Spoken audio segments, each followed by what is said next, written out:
Happy ഗാർഡനിന്റെ പുതിയ എപ്പിസോഡിലേക്ക് എല്ലാവർക്കും സ്വാഗതം. നിങ്ങൾ ഈ ചാനൽ ആദ്യമായാണ് വരുന്നതെങ്കിൽ ചാനൽ സബ്സ്ക്രൈബ് ചെയ്ത് സൈഡിൽ കാണുന്ന ബെൽ ബട്ടൺ അമർത്തിയെന്ന് ഉറപ്പുവരുത്തുക. എങ്കിൽ മാത്രമേ ഈ ചാനലിൽ വരുന്ന പുത്തൻ വീഡിയോകൾ നിങ്ങൾക്ക് നോട്ടിഫിക്കേഷനായി നിമിഷനേരം കൊണ്ട് അറിയാൻ സാധിക്കൂ. ഒരു ചെടിയിൽ 3 നിറത്തിലുള്ള പൂക്കൾ കൂടെ ബോണസ് ആയിട്ട് നല്ലൊരു സുഗന്ധം, അതാണ് ബ്രൂൺ ഫെൽസിയ. ഇന്നത്തെ വീഡിയോ നമ്മൾ പറയാൻ പോകുന്നതും മനസ്സിലാക്കാൻ പോകുന്നതും ബ്രൂൺ ഫെൽസിയെ കുറിച്ചാണ്. അപ്പോൾ നമുക്ക് നേരെ വീഡിയോയ്ക്ക് കിടക്കാം. പേര് കേൾക്കുമ്പോൾ പലർക്കും സംശയമായിരിക്കും ഇത് എന്ത് പ്ലാന്റ് ആണെന്ന്. പക്ഷേ യെസ്റ്റർഡേ ടുഡേ ടുമാറോ എന്നുള്ള പേര് കേൾക്കുമ്പോൾ ഒട്ടുമിക്ക ആളുകൾക്കും മനസ്സിലാകും ഇത് നമുക്കെല്ലാവർക്കും പരിചിതമായിട്ടുള്ളൊരു പ്ലാന്റ് ആണ്. ഒട്ടുമിക്ക ആളുകളൊക്കെ വളർത്തുന്നൊരു പ്ലാന്റ് തന്നെയാണ് യെസ്റ്റർഡേ ടുഡേ ടുമാറോ. ഇതിന് വേറെയും കുറേ പേരുകളൊക്കെ ഉണ്ട്. ബ്രസീലിയൻ റെയിൻ ട്രീ, കിസ്മി ക്യുക്ക്, അല്ലെങ്കിൽ മോർണിംഗ് നൂൺ ആൻഡ് നൈറ്റ്, ഇങ്ങനെയുള്ള പേരുകളൊക്കെ ഈ ഒരു പ്ലാന്റ് ഉണ്ട്. വളരെ ഈസി ആയിട്ട് ആർക്കും വളർത്താൻ പറ്റിയ പ്ലാന്റ് ആണിത്. വളരെ ബുഷായിട്ട് നമുക്ക് ചട്ടികളിലോ അല്ലെങ്കിൽ ഗ്രോ ബാഗിലൊക്കെ ഈസി ആയിട്ട് നമുക്ക് ഈ പ്ലാന്റ് വളർത്തിയെടുക്കാൻ പറ്റും. ഇതിൻ്റെ മറ്റോ പ്രത്യേകത എന്ന് വെച്ചിട്ടുണ്ടെങ്കിൽ സാധാരണ നമ്മളൊരു പ്ലാന്റിൽ ഒന്നിലധികം നിറത്തിലുള്ള പൂക്കൾ ഉണ്ടാകുന്നുണ്ടെങ്കിൽ നമ്മൾ ഒന്നെങ്കിൽ ആ ചെടി ഗ്രാഫ്റ്റ് ചെയ്യണം, അല്ലെങ്കിൽ അതിന് മറ്റെന്തെങ്കിലും സവിശേഷത ഉണ്ടാവണം. അങ്ങനെ ഒരു സവിശേഷത ഉള്ള ഒരു പ്ലാന്റ് ആണ് ബ്രൂൺ ഫെൽസിയ. പൂക്കൾ 3 നിറത്തിലാണ് ഉണ്ടാവുക. ആദ്യം ഇത് സ്റ്റാർട്ട് ചെയ്യുന്ന സമയത്ത് ഒരു പർപ്പിളിൽ സ്റ്റാർട്ട് ചെയ്ത് പിന്നെ അത് ഫെയ്ഡ് ആവുന്നതനുസരിച്ച് ഒരു പെയിൽ ലാവെൻഡറിലേക്ക് കടന്ന് വൈറ്റിൽ അവസാനിക്കുന്ന ഒരു പ്ലാന്റ് ആണിത്. അങ്ങനെ 3 നിറത്തിലെ ഒരു പ്ലാന്റ് പൂക്കൾ തന്നുകൊണ്ടേയിരിക്കും. ഇന്ന് കാണുമ്പോൾ ശരിക്കും പറഞ്ഞാൽ ഒരു പർപ്പിൾ കളറിലുള്ള പൂക്കളായിരിക്കും നമ്മൾ ആ ചെടിയിൽ കാണുക. പക്ഷെ ആ ഒരു പൂവ് നാളെ നോക്കുന്ന സമയത്ത് അതൊരു ലാവെൻഡറിലേക്കൊക്കെ മാറിയിട്ടുണ്ടാവും. 3-ാം ദിവസം അതൊരു വൈറ്റിലേക്ക് മാറിയിട്ടുണ്ടായിരിക്കും. അങ്ങനെ 3 നിറത്തിലുള്ള വ്യത്യസ്തമായിട്ടുള്ള നിറത്തിലുള്ള പൂക്കൾ തരുന്ന ഒരു പ്ലാന്റ് ആണ് ബ്രൂൺ ഫെൽസിയ. ഈ ഒരു പ്ലാന്റ് വളർത്താൻ വലിയ ബുദ്ധിമുട്ടാണോ എന്ന് വെച്ചാൽ യാതൊരു ബുദ്ധിമുട്ടും ഇല്ലാതെ വളരെ സിമ്പിളായിട്ട് എല്ലാവർക്കും ചട്ടിയിലും ഗ്രോ ബാഗിലൊക്കെ വളർത്തി നന്നായിട്ട് പൂക്കൾ തരാൻ സാധിക്കുന്ന ഒരു പ്ലാന്റ് കൂടിയാണിത്. അപ്പം വളരെ ബുദ്ധിമുട്ടൊന്നും ഇല്ലാതെ ആർക്കും ഏത് കാലാവസ്ഥയിലും എവിടെയും വളർത്താൻ പറ്റും. ഫുൾ സൺ വേണോ, അത് തണലുള്ള ഭാഗത്ത് വെക്കാൻ പറ്റുമോ എന്നൊക്കെ ഒരുപാട് പേര് സംശയം ഉണ്ടായിരിക്കും. ഈ ഒരു പ്ലാന്റിൻ്റെ പ്രത്യേകതയും അത് തന്നെയാണ്. നമുക്ക് ഏത് ലൈറ്റ് കണ്ടീഷനിലും വളർത്താൻ പറ്റിയൊരു പ്ലാന്റ് ആണ് ബ്രൂൺ ഫെൽസിയ. പക്ഷേ നമ്മൾ ഒരു മോർണിംഗ് സണ്ണ് കിട്ടുന്ന ഭാഗത്താണ് ഈ ഒരു പ്ലാന്റ് വെക്കുന്നതെങ്കിൽ നന്നായിട്ട് പൂക്കൾ നമുക്ക് കിട്ടും. ബാക്കി എല്ലാ ഷെയ്ഡുള്ള ഭാഗത്തും അതുപോലെ തന്നെ വെയിൽ കിട്ടുന്ന ഭാഗത്തൊക്കെ ഒരേ സമയം നമുക്ക് വളർത്താൻ പറ്റിയ ഒരു പ്ലാന്റ് കൂടിയാണ് ബ്രൂൺ ഫെൽസിയ. അങ്ങനെയുള്ള പ്രത്യേകത എല്ലാ ചെടികൾക്കും ഉണ്ടാവാറില്ല. ഒന്നെങ്കിൽ ആ പ്ലാന്റ് തണൽ ഇഷ്ടപ്പെടുന്ന പ്ലാന്റ് ആയിരിക്കും, അല്ലെങ്കിൽ വെയിൽ ഇഷ്ടപ്പെടുന്ന പ്ലാന്റ് ആയിരിക്കും. ഇതും രണ്ടും ഇഷ്ടപ്പെടുന്ന പ്ലാന്റുകൾ വളരെ അപൂർവമാണ്. അങ്ങനെ അതിൽപ്പെട്ടൊരു പ്ലാന്റ് ആണ് ബ്രൂൺ ഫെൽസിയ. പക്ഷേ മറ്റുള്ള ചെടികളെ പോലെ തന്നെ ഒരു മോർണിംഗ് സണ്ണൊക്കെ കൊടുക്കാൻ പറ്റിയിട്ടുണ്ടെങ്കിൽ ചെടിയിൽ നമ്മൾ ഉദ്ദേശിക്കുന്നതിനേക്കാളും കൂടുതൽ നിറച്ച് പൂക്കളുണ്ടാവും. ഒരു ബാലൻസ്ഡ് NPK ഒക്കെ കൊടുക്കുന്നതാണ് ഈ ഒരു പ്ലാന്റ് നന്നായിട്ട് പൂക്കൾ ഉണ്ടാകാൻ സഹായിക്കുക. 19 കൊടുത്തു കഴിഞ്ഞാൽ തന്നെ നിറച്ച് പൂക്കൾ ഉണ്ടാവും. ഞാൻ മുൻപത്തെ ഒരു വീഡിയോ പറഞ്ഞിട്ടുണ്ടായിരുന്നു ബ്രൂൺ ഫെൽസിയയ്ക്ക് നേരത്തെ അസിഡിറ്റി ഇഷ്ടമാണെന്ന്. അപ്പോൾ അങ്ങനെയുള്ള മണ്ണുകളിൽ നടുന്നതായിരിക്കും ബ്രൂൺ ഫെൽസിയ കൂടുതൽ പെട്ടെന്ന് വളരാൻ സഹായിക്കുക. പിന്നെ ഈ ഒരു പ്ലാന്റിന് മറ്റൊരു പ്രത്യേകത, ഇത് നമ്മുടെ തക്കാളി വഴുതന വർഗ്ഗപ്പെട്ട ഒരു പ്ലാന്റ് തന്നെയാണ്. സോൾനേഷ്യ ഫാമിലിപ്പെട്ട ഒരു പ്ലാന്റ് ആണ് ബ്രൂൺ ഫെൽസിയ പോസിഫ്ലോറ. പോസിഫ്ലോറ എന്ന് കേൾക്കുമ്പോൾ നമ്മൾ പാസിഫ്ലോറ ആയിട്ട് തെറ്റിദ്ധരിക്കേണ്ട. പാസിഫ്ലോറ നമ്മുടെ പാഷൻ ഫ്രൂട്ടിൻ്റെ ഒരു ഫാമിലിയാണ് പാസിഫ്ലോറ. ഇത് പോസിഫ്ലോറയാണ് ബ്രൂൺ ഫെൽസിയ പോസിഫ്ലോറ.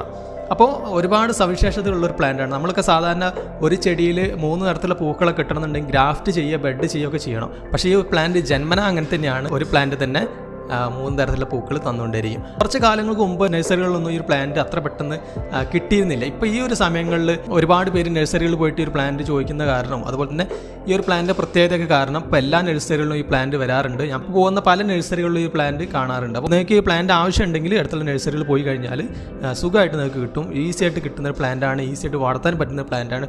പിന്നെ ഇതിൻ്റെ മറ്റൊരു പ്രത്യേകത, ഒരു ബോണസ് പോയിന്റ് എന്ന് വെച്ചിട്ടുണ്ടെങ്കിൽ നിറച്ച് പൂക്കൾ ഉണ്ടാകുന്ന സമയത്ത് തന്നെ വൈകുന്നേരങ്ങളിൽ നല്ല സുഗന്ധമായിരിക്കും. ഇതിൻ്റെ സുഗന്ധത്തെക്കുറിച്ച് ഞാൻ മുൻപൊരു വീഡിയോ ചെയ്തിട്ടുണ്ടായിരുന്നു. അതായത് നമ്മുടെ പെർഫ്യൂം പ്ലാന്റുകളെ കുറിച്ച് വീഡിയോ ചെയ്യുന്ന സമയങ്ങളിൽ ഉൾപ്പെടുത്തിയ ഒരു പ്ലാന്റ് കൂടിയായിരുന്നു ഈ ഒരു ബ്രൂൺ ഫെൽസിയ. അത് നമ്മൾ ഇതിനെക്കുറിച്ച് ചെറുതായിട്ടൊന്ന് പറഞ്ഞു പോയിട്ടുണ്ടായിരുന്നു. ഇതിൻ്റെ സ്മെല്ല് എനിക്ക് ഭയങ്കര ഇഷ്ടമാണ്. നമ്മുടെ ലാങ്ങി പോലെ തന്നെ ഇഷ്ടമുള്ളൊരു മറ്റൊരു പ്ലാന്റ് ആണ് ഈ ഒരു ബ്രൂൺ ഫെൽസിയ.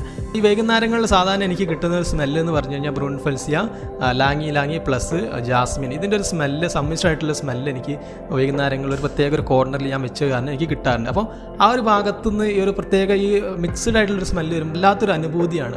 അപ്പോൾ എനിക്ക് ഒരുപാട് ഇഷ്ടം എനിക്ക് ഈ ഒരു പ്ലാന്റിനോടുണ്ട്. അതേപോലെ തന്നെ ഇത് പൂക്കളിനോട് ഭയങ്കര ഇഷ്ടമുണ്ട്. പക്ഷേ നമ്മൾ വിചാരിക്കുന്ന പോലെ 1-2 പൂക്കൾ ഉണ്ടായി കഴിയുമ്പോൾ തന്നെ നമ്മുടെ അന്തരീക്ഷം മുഴുവൻ ഒരുപാട് സ്മെല്ല് ഉണ്ടാവുമെന്ന് വിചാരിക്കരുത്.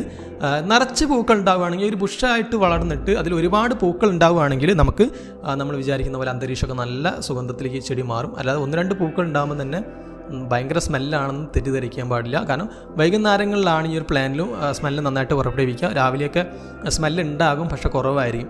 അപ്പോൾ അങ്ങനെ ഒരു ബോണസ് പോയിന്റ് ആയിട്ട് നമുക്ക് നല്ല സ്മെല്ല് തരുന്നൊരു പ്ലാന്റ് കൂടിയാണ് ബ്രൂൺ ഫെൽസിയ. അപ്പോൾ നിങ്ങൾ ഈ പ്ലാന്റ് ഇതുവരെ നട്ട് വളർത്തിയിട്ടില്ലെങ്കിൽ ഞാൻ ഹൈലി റെക്കമെൻഡ് ചെയ്യുന്നൊരു പ്ലാന്റാണ്. നമ്മൾ നട്ട് പിടിപ്പിച്ച് കുറച്ച് കഴിയുമ്പോൾ കുറച്ച് സ്ലോ ഗ്രോത്ത് ആയിരിക്കും ഈ ഒരു പ്ലാന്റ്. ആ സമയങ്ങളിൽ നമ്മൾ വിഷമിക്കും, ഇത് എന്താ വളരാത്തത്, തീരെ വളർച്ചയില്ലല്ലോ എന്നൊക്കെ നമ്മൾ വിചാരിക്കും. പക്ഷേ ഇതിൻ്റെ റൂട്ട് സിസ്റ്റം നമ്മുടെ ഒരു ഗ്രോ ബാഗിൽ അല്ലെങ്കിൽ ചട്ടിയിൽ ഡപ്പായി കഴിഞ്ഞാൽ പിന്നെ അതിൻ്റെ ഗ്രോത്ത് നല്ല രീതിയിൽ വളർന്നോളും, നല്ല രീതിയിൽ പൂക്കളൊക്കെ തന്നുകൊണ്ടിരിക്കും. പിന്നെ അതിൻ്റെ പ്രൊപ്പഗേഷൻ എങ്ങനെയാണെന്ന് ചോദിച്ചു കഴിഞ്ഞാൽ നമ്മൾ ഇതിന് വിത്ത് നട്ടിട്ടല്ല ശരിക്കും ഇതിൻ്റെ പ്രൊപ്പഗേഷൻ നമ്മുടെ ഉഷ്ണമേഖല കാലാവസ്ഥയിൽ. കാരണം എന്താ വെച്ചാൽ ഉഷ്ണമേഖല കാലാവസ്ഥയിൽ ഈ ഒരു ചെടിയിൽ കായ ഉണ്ടാവില്ല. കുറച്ചുകൂടി തണുപ്പുള്ള കാലാവസ്ഥയ്ക്കാണെങ്കിൽ വാഗമണ്ണ് അല്ലെങ്കിൽ മൂന്നാർ പോലുള്ള കാലാവസ്ഥയ്ക്കാണെങ്കിൽ ഇതിൽ വിത്ത് ഉണ്ടാവും, കായ ഉണ്ടാവും. പക്ഷേ നമ്മുടെ ഒരു കാലാവസ്ഥയിൽ കായ ഉണ്ടാവില്ല. അതുകൊണ്ട് തന്നെ കമ്പ് നട്ടുകൊണ്ട് നമുക്ക് ഈ ഒരു പ്ലാന്റ് വെച്ച് പിടിപ്പിക്കാൻ പറ്റും. വളരെ ഈസി ആയിട്ട് നമുക്ക് ഈ ഒരു പ്ലാന്റ് വെച്ച് പിടിപ്പിക്കാൻ പറ്റും. റൂട്ടിംഗ് ഹോർമോൺ ഉണ്ടെങ്കിൽ മാത്രമേ ഈ പ്ലാന്റ് വേര് പിടിക്കുള്ളൂ. അങ്ങനെ ഒരു പ്രത്യേകത കൂടി ഉണ്ട്. നമ്മൾ സാധാരണ കൊമ്പ് മുറിച്ച് നട്ട് കഴിഞ്ഞാൽ വേര് പിടിക്കാൻ അല്പം ബുദ്ധിമുട്ട് കാണിക്കാൻ ഒരു മടി കാണിക്കുന്ന പ്ലാന്റാണ്. അപ്പം ഏതെങ്കിലും റൂട്ടിംഗ് ഹോർമോൺ പുരട്ടിയിട്ട് നമ്മൾ വേര് പിടിപ്പിക്കാൻ വെച്ച് കഴിഞ്ഞാൽ നമുക്കത് വേര് പിടിപ്പിച്ചെടുക്കാൻ പറ്റും. വളരെ സിമ്പിളായിട്ട് വേര് പിടിപ്പിക്കാം. സുഹൃത്തിൻ്റെ വീട്ടിലൊക്കെ ഈ ഒരു പ്ലാന്റ് ഉണ്ട് എന്നുണ്ടെങ്കിൽ ഇതിൻ്റെ കമ്പ് കൊണ്ടുവന്നിട്ട് ഏതെങ്കിലും റൂട്ടിംഗ് ഹോർമോണിലൊക്കെ മുക്കിയ ശേഷം നമുക്ക് വേര് പിടിപ്പിച്ചെടുക്കാം. എങ്ങനെയാണ് ഒരു ചെടിയിൽ വേര് പിടിപ്പിക്കേണ്ടതിനെ കുറിച്ചുള്ള വിശദമായിട്ടുള്ള വീഡിയോകൾ നമ്മൾ മുൻപ് ഒരുപാട് നമ്മുടെ ചാനൽ തന്നെ ചെയ്തിട്ടുണ്ട്. വേര് പിടിപ്പിക്കാൻ ഉദ്ദേശിക്കുന്നുണ്ടെങ്കിൽ ആ വീഡിയോകളൊക്കെ ഒന്ന് കാണാൻ ശ്രമിക്കുക. അപ്പോൾ നിങ്ങളുടെ കളക്ഷനിൽ ഈ ഒരു പ്ലാന്റ് ഇല്ലെങ്കിൽ അടുത്തുള്ള നഴ്സറി പോയിട്ട് ഈ ഒരു പ്ലാന്റ് വാങ്ങിച്ച് കളക്ഷനിൽ വെക്കാൻ ശ്രമിക്കുക. പിന്നെ ഒരു കാര്യം പ്രത്യേകം പറയാനുള്ളത് എന്താണെന്ന് വെച്ചാൽ, നമ്മൾ ഈ ചെടിയിൽ പൂക്കളുടെ ശേഷം ഈ പൂക്കൾ ആദ്യ ദിവസം പോയി നമ്മൾ സ്മെല്ല് ചെയ്ത് കഴിഞ്ഞാൽ ഇതിൽ യാതൊരു സ്മെല്ല് നമുക്ക് കിട്ടില്ല. കാരണം എന്താ വെച്ചാൽ ഈ ഒരു പൂക്കൾ വിരിഞ്ഞ് വരുന്ന സമയത്ത് ഇതിൽ തീരെ സ്മെല്ലുണ്ടായിരിക്കില്ല. അപ്പോൾ നമ്മൾ വിചാരിക്കും ഈ ഒരു പൂക്കൾക്ക് തീരെ സ്മെല്ലില്ല എന്ന്. പക്ഷേ 2-ാം ദിവസം മുതലാണ് ഈ ഒരു ചെടിയിലെ പൂക്കൾക്ക് സ്മെല്ല് അനുഭവപ്പെട്ടു തുടങ്ങുക. കാരണം മറ്റുള്ള ചെടികളെ അപേക്ഷിച്ച് ഈ ഒരു ചെടിയിൽ പൂക്കൾ ഫെയ്ഡ് ആകുന്നതനുസരിച്ചാണ് സ്മെല്ല് കൂടി വരിക. അവസാന ദിവസം പൂക്കൾ താഴെ വീഴുന്ന അന്നാണ് ഏറ്റവും കൂടുതൽ സ്മെല്ല് ഈ ഒരു പൂക്കളിൽ അനുഭവപ്പെടാൻ കഴിയുക. അപ്പോൾ ഒരുപാട് പൂക്കൾ ഉണ്ടാകുമ്പോൾ നമുക്ക് ഈ ഒരു വ്യത്യാസം മനസ്സിലാക്കാൻ പറ്റില്ല. പക്ഷേ നമ്മുടെ ചെടിയിൽ ആദ്യമായിട്ടൊക്കെ പൂക്കൾ ഉണ്ടാവുന്ന സമയത്ത് നമ്മൾ ഈ ഒരു ചെടി സ്മെല്ല് ചെയ്ത് കഴിയുമ്പോൾ ഈ ഒരു മാറ്റം നമുക്ക് പെട്ടെന്ന് അറിയാൻ സാധിക്കും. അപ്പോൾ ഞാൻ ഈ രീതിയിലൊക്കെ പറഞ്ഞ ശേഷം നിങ്ങൾ ചെടി വളർത്തി ആദ്യമായിട്ട് പൂക്കൾ ഉണ്ടാകുമ്പോൾ സ്മെല്ല് ചെയ്ത് നോക്കുമ്പോൾ തീരെ സ്മെല്ലില്ലാതിരിക്കുമ്പോൾ നിങ്ങൾ വിചാരിക്കും ഇയാൾ പറഞ്ഞ പോലെ ഒന്നല്ലല്ലോ ചെടിയിൽ തീരെ സ്മെല്ലില്ലല്ലോ എന്ന് നിങ്ങൾക്ക് തോന്നും. അങ്ങനെ തോന്നാതിരിക്കാൻ വേണ്ടിയിട്ടാണ് ഞാൻ ആദ്യം തന്നെ മുൻകൂറായിട്ട് പറയുന്നത്, ഈ ഒരു ചെടി വിരിഞ്ഞ ഉടനെ ഇതിൽ സ്മെല്ല് അനുഭവപ്പെടില്ല. സ്മെല്ല് ഈ ഒരു പൂക്കൾ ഫെയ്ഡ് ആകുന്നതനുസരിച്ചാണ് സ്മെല്ല് അനുഭവപ്പെട്ടു തുടങ്ങുക. അപ്പോൾ അത് നിങ്ങൾ പ്രത്യേകം ശ്രദ്ധിക്കുക. അങ്ങനെ മറ്റുള്ള ചെടികളെ അപേക്ഷിച്ചും ഒരുപാട് സവിശേഷതകളുള്ളൊരു ചെടിയാണ് ഈ ഒരു ബ്രൂൺ ഫെൽസിയ. നിങ്ങൾക്ക് ഈ ചെടി കിട്ടുന്നുണ്ടെങ്കിൽ, നിങ്ങൾക്ക് ഇവിടുന്ന് സംഘടിപ്പിക്കാൻ പറ്റുന്നുണ്ടെങ്കിൽ നിർബന്ധമായിട്ട് ഈ ചെടി വാങ്ങി വെക്കുക. കാരണം കുറേയധികം പ്രത്യേകതയുള്ള ഒരു ചെടിയാണിത്.